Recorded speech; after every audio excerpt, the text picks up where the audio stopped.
તુગા ગામે survey number 20 ઉપર જે દબાણ થયું છે, દબાણના કારણે કબ્રસ્તાનમાં જવાનો રસ્તો બંધ થઈ જશે અને 100 જેટલા ઘરના લોકોનો રસ્તો બંધ થઈ જશે તેવી દહેશત વ્યક્ત કરવામાં આવી છે, જેને લઈને કલેક્ટરને રજૂઆત કરી આ રસ્તો ખુલ્લો કરવાની માંગ કરવામાં આવી. હવે જોઈએ ખાવડા આમતક ન્યૂઝ બ્યુરોનો એક વિસ્તૃત અહેવાલ. તુગા ગામે સર્વે નંબર 20 ઉપર દબાણ થઈ રહ્યું છે, તે દબાણ હટાવવા અંગે જામકુનેરા જૂથ ગ્રામ પંચાયત દ્વારા આ અંગેની એક આવેદનપત્ર પાઠવી તાત્કાલિક અસરથી આ દબાણ દૂર કરવાની માંગ કરવામાં આવી છે.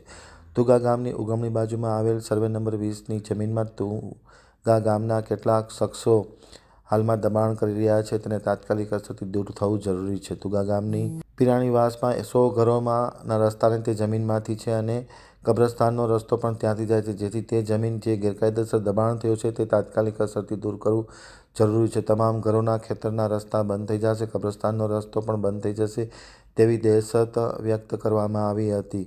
શમા શકુર ઇબ્રાહિમે હાલ આ બાંધકામ કરી રહ્યા હોવાનું આવેદનપત્રમાં સ્પષ્ટ જણાવવામાં આવ્યું હતું.